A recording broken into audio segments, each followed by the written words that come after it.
build something like this in Jerusalem, why in the world they didn't use it in Mecca? Why didn't they have the Shahada in Mecca around the Kaaba?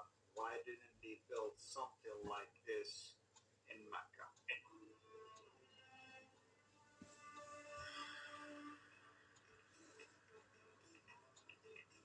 Welcome to Advance in History, where we explore the origins, teachings, and historical development of Islam with a fact-based, analytical approach. Today we're going to show you that the Dome of the Rock itself also debunks the early Islamic history.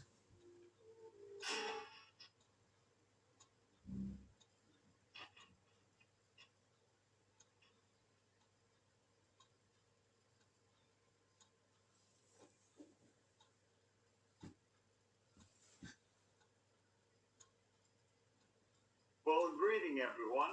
This is Alpati, and I am so excited, of course, that we are still going through this amazing series of short videos intentionally done that way by myself and Dr. J in order to help you, of course, simplify things. So we're putting it all together for you in a systematic format to be able to debunk the early Islamic history known as the standard Islamic narrative. Now, in the last couple of episodes, we showed you that the coins debunk early Islamic history.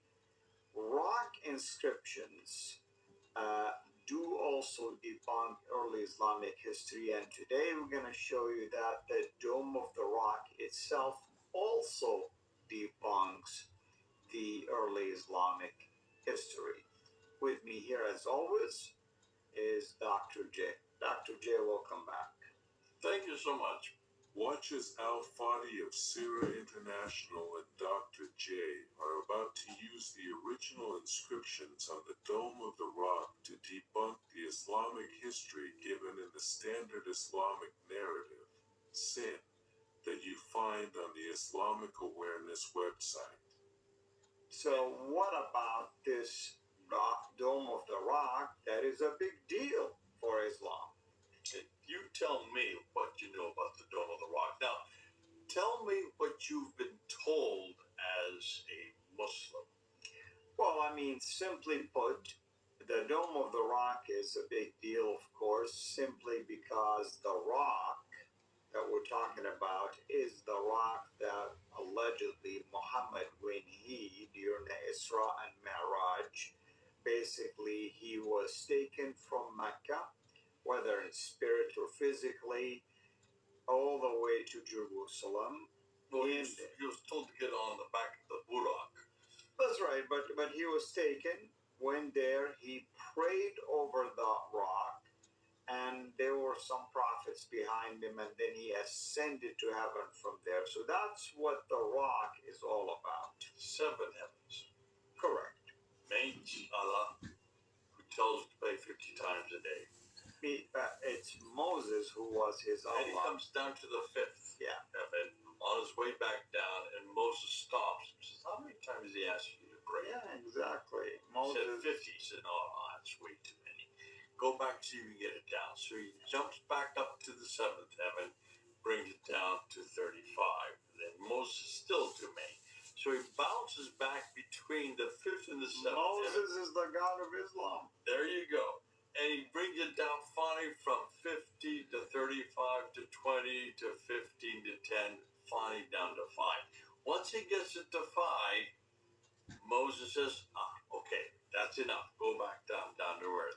So Moses is the one who dictates how many prayers we have today, which means this is happening in 621. So this is according to the standard Islamic narrative. That's the year this happened. So it's the year before he moves up to Medina.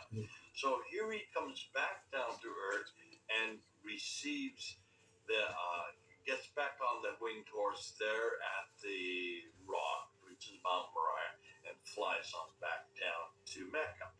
And that's why then Abdul Malik built. That's what we're told. The standard Islamic narrative tells us, right? That Abdul Malik built this in 691 to commemorate that event. That's right. The Miraj, you call it the Israel Miraj. Yes. Isra or Mi'raj. Miraj. Now, if that is the case, then I would suggest the Dome of the Rock is pretty important. How important is it for Muslims? As far as shrines, what is the? Are there anything more important than this? I mean, we believed in the 3 holy mosques. Three This holy is the mosques. 3rd one. Right there. Okay, so it's a mosque. Yeah. If it's a mosque, it has a qibla. That's right. No, it doesn't. I mean, that's what you think, right? You know? It doesn't have a qibla. Yeah. I remember Dr. Gerald Haunting saying this way back in 1995. I was in his class, and the Muslims were absolutely irate when he said this. And I raised my hand. I said, if it's a mosque, how can it not have a qibla? He says, I'm not going to answer that. He refused to answer because the Muslims were leaving the class and slamming the door and calling him names as they slammed it because they could not deal with this. It has to have a qibla if it's a mosque. It has no qibla. Now, the dome with the chain right next to it does have a qibla. The dome of the chain had to be built with a qibla. What is interesting, the qibla, take a look at where the qibla is, because the qibla is there on the dome of the chain. In fact, the entire citadel has a qibla. So does the Al-Aqsa Mosque, which is on the southern wall. It has a qibla, and all of those qiblas are facing Petra. Ooh, I love that. Now, that's a little of a side note. We do want to get back to the Dome of the Rock. 691.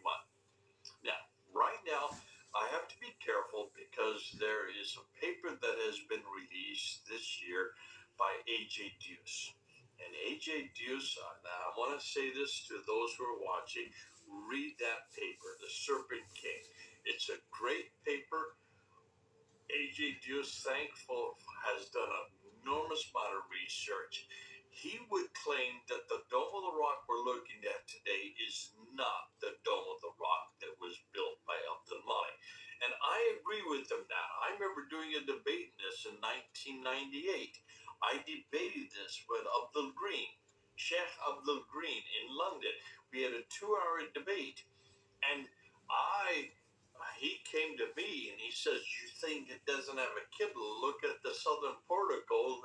There is Surah chapter 2, verse 149 through 150 on the door of the southern portico. That's the reference to the qibla being changed. And look on the drum, around the drum is chapter 17, verse 1, which talks about going from the great mosque to the farthest mosque, the Masjid al-Haram, from the Masjid al-Haram to the farthest mosque. So that is reference, according to Muslims today, of the Qibla. So he says, therefore, you're wrong, Mr. Smith. What he didn't realize is what I had done my research before the debate, and I said, fortunately, I knew about this. I said, well, do you know when that drum was built?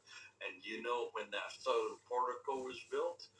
I don't know. Do you know the date that the drum and the portico were built? I don't think. 1876. You see, that was surprising to me when I found out about this. Even recently, I did that with Mel, and you would think it was an 8th century, a 9th century, No. a 10th century. Yeah. It has nothing to do with the 7th century. The Dome of the Rock has been destroyed and rebuilt 11 times. See, I knew this way back in 1995. Right. And I introduced that, and that shut down that whole debate. That was only one part of the debate. I said, you got a real problem here because you you are so dependent on the Dome of the Rock as your third holiest shrine, because this is where the Shahada is introduced. La ilaha illallah, Muhammadur Rasulullah. You have to have it there.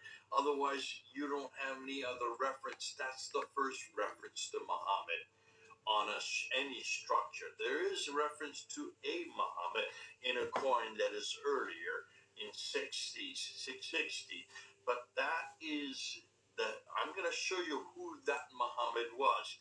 In fact, let's talk about this Muhammad, and let's go and look at the slide. So let's pull up the slide here, and let's take a look at what we're looking at. So here's the side of the Dome of the Rock, and you can see the cutaway there. The two green arrows, it's the bottom arrow. Look at the bottom arrow, look at that ambulatory. We call it ambulatories. I call it ambulatories because that's usually the technical name. It looks like a structure that goes around. So it's an 8-sided ambulatory.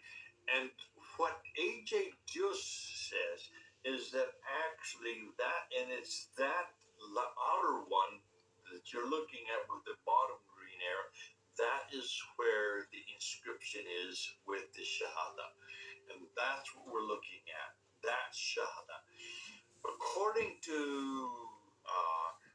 all the scholars I know, that was introduced by Abdul Malik. A.J. Dios says no. You probably don't get that inscription there until the 16th century because of the destruction, rebuilds, and certain rebuilds. Thomas Alexander has refuted that. So we're having a healthy debate within the sin sifters as to what really, whether or not this is a 691 inscription or is it a 1500 inscription AD. I am not going to take a side on this. Let's just assume it is 691. Let's just go with Thomas Alexander for sake of argument today, all right? Because I'm not going to make a decision on that this early. This is what I love, these kind of debates. So if this is a 691 inscription, this is what it says. Now, we've always assumed it's 691. We'll keep it with that. And you have Abdul Malik introducing this inscription. It's a 30 feet inscription with lots of references in Arabic. Interestingly, it has diacritical marks, which is problematic because there was no diacritical marks that early. So obviously either those diacritical marks were written or added at a later date, or that means that this scripture comes from a later date. You can go either way with that, because you can always add inscriptions. If it's mosaic, you can always add the inscriptions at a later date, which is also means you can add an inscription at a later date too. It's just mosaics. That's right. That's the beauty of mosaics. You can take stones off and put them in again, and you don't know what the age is on that.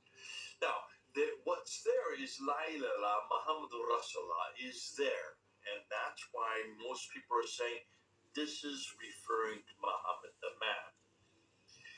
However, take a look at all the inscriptions that precede it and follow it.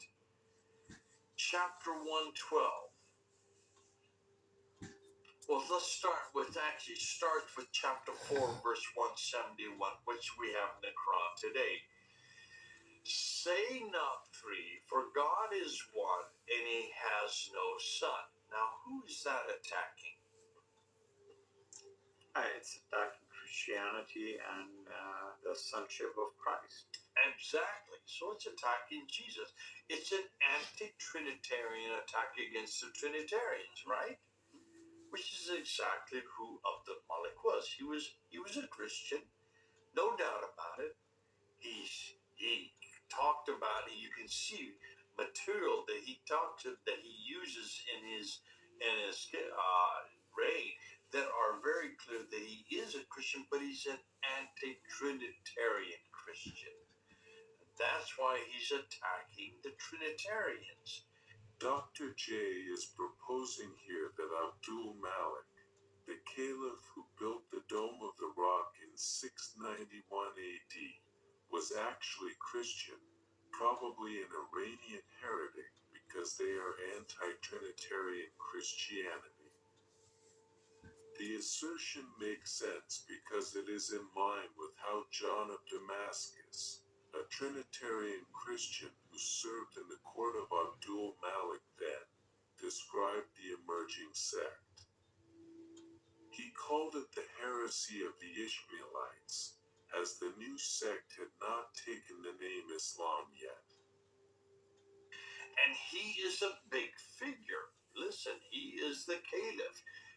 He was the caliph from according to what Joe is saying, it started in 680, not 685. Thomas Alexander also agrees with that. And the Germans seem to be supporting that. And he did an enormous amount. He is the one that introduces the Arabic as the lingua franca for the whole area. And by doing that, he is the one that started the ball on creating a Quran. You have to have a book. If you're going to have a man, you need to have a book. Every prophet has to have a book. And that's why they had to borrow. We're going to get into that in the next segment on looking at the Quran. But nonetheless, here is the Dome of the Rock, and he introduces this inscription. It's attacking Jesus' divinity, it's attacking the Trinity, and it's attacking the sonship, as you notice. Right. Then you have Laila. So if you have this attacking his divinity, Laila means God. For really, God is one alone. Remember, in that it has alone there. Yeah. So that means, why would they say that unless there must have been other beyond him? Well, that again is the Trinity. And this praised one, because that's what Muhammad means. It means the praised one is nothing more than the messenger of God. So if that is the case, who's this referring to? Yeah, if we read it this way, then obviously you can make the case that this is in reference to Christ himself. Abdul Malik's inscriptions on the Dome of the Rock were an attack on the Trinitarian Christianity after he just won a war with the Byzantine Empire, who are Trinitarians.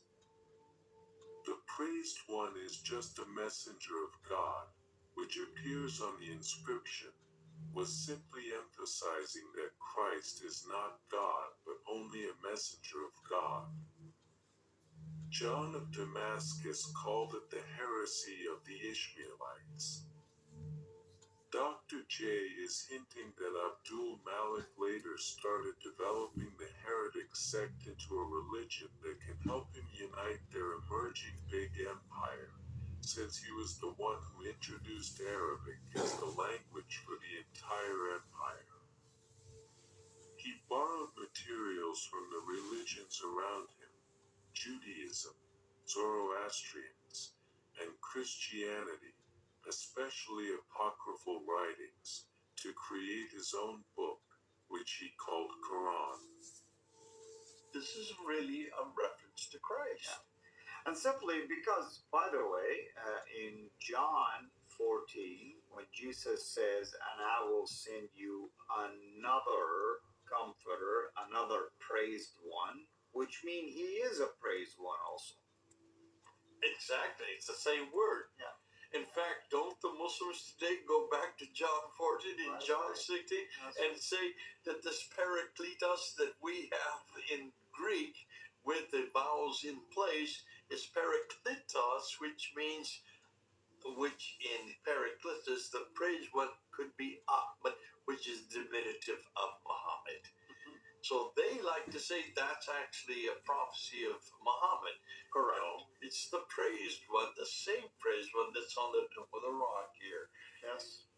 There, you can see that it's great when you bring all these threads together. So if that is the case, the blessed one or the praised one is Jesus. And Abdul Malik is amazing. And why? That's why he puts it in Jerusalem. You know, he's living in Damascus.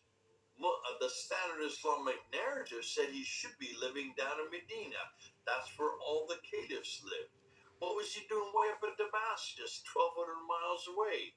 Well, the reason why is because that was the center of the Umayyad dynasty. He was an Umayyad.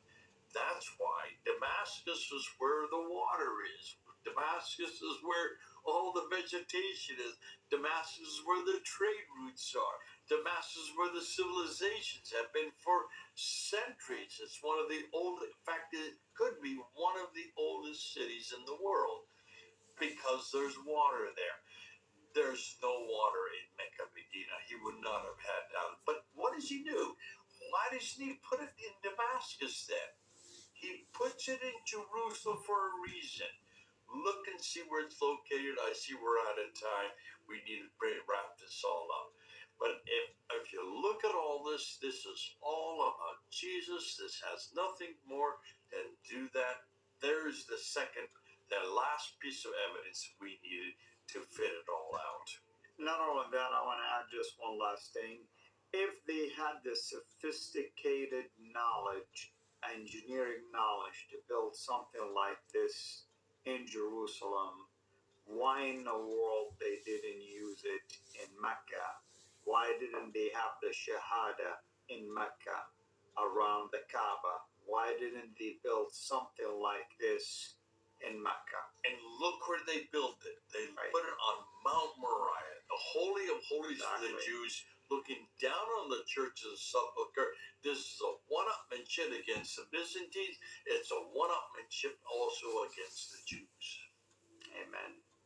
Thank you so much. The truth is that the standard Islamic narrative doesn't add up.